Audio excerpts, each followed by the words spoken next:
Hello, and you are very welcome to this video about magnesium and can I choose the wrong type.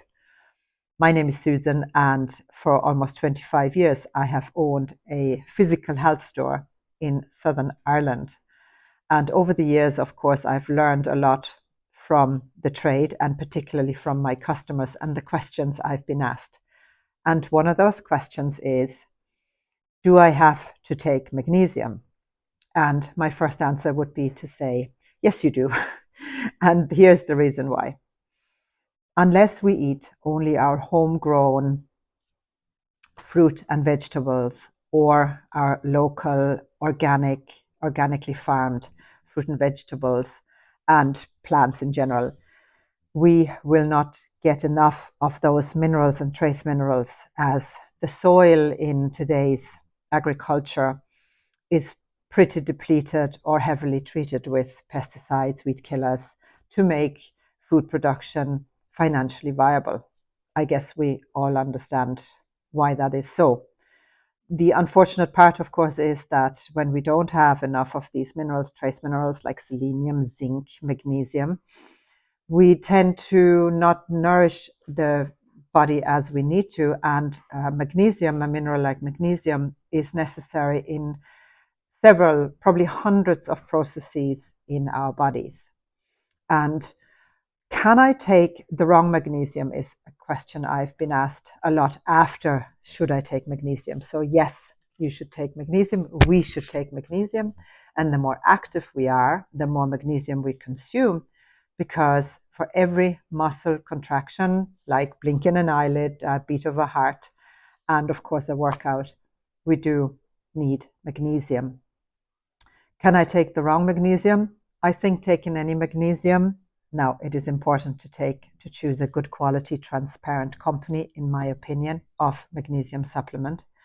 But other than that, can I take the wrong magnesium? I don't think so.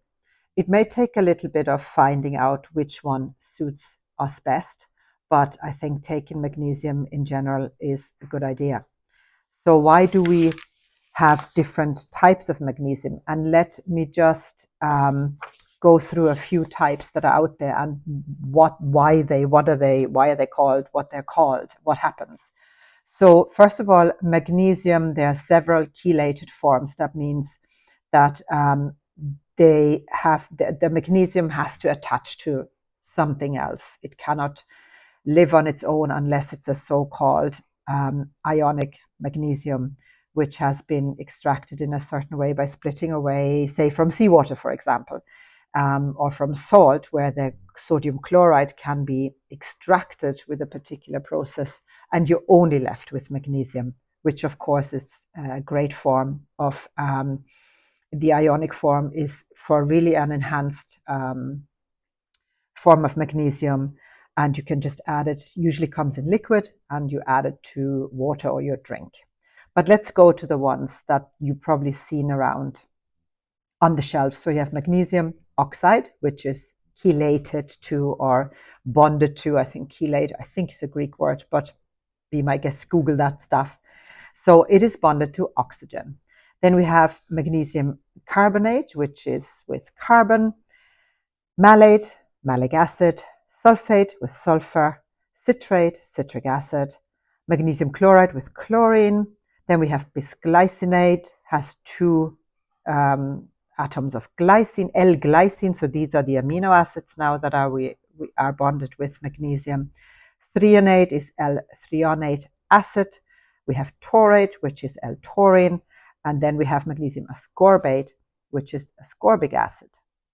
Now, when we look at the different chelates, the amount of elemental magnesium, meaning the amount of magnesium you can pack onto that chelate, varies within these chelates. So, for example, if you want to get magnesium, a good load of magnesium into your body because maybe you suffer with constipation, or maybe you find it really hard to relax or sleep at night, we want to get a higher amount of elemental magnesium into our bodies. And for example, the magnesium that's chelated or bonded with the amino acids They are very good absorption and easy on the stomach, but these amino acids can't carry a big load of elemental magnesium. So we would either have to take an awful lot, which then may result in maybe getting our bowels a bit too loose. So we look then to the magnesium oxide. Now, magnesium oxide is a cheaper form of a chelate, so it gets a bit of a bad name, but it shouldn't, because in comparison to, say, for example, threonate or glycinate, the elemental magnesium with the oxide can carry 60% in magnesium of that bond, whereas the ones bonded with the amino acids I mentioned can only carry 10% of that bond in magnesium. So we want to get proper amount of magnesium into our bodies if we have, like I said, constipation or maybe suffering sleeplessness. So that is really where I want to direct your attention to find yourself the right information, and feel free to ask any of your questions here. But it is really important to take magnesium, and there is so much to learn about. So can you take the wrong one? Not really. May take a bit of time for you to find out which one to take. Absolutely. And maybe feel free to experiment to buy smaller amounts of a really good reputable company that is ethical and willing to share information with you. Happy to answer. By all means, don't believe what I say either. Do check it out for yourself. But yes, do take some magnesium. So on that note, thank you very much for tuning in. I look forward to our next conversation, and I'm sure there will be more about magnesium. And take care of yourselves, and talk to you soon. Bye.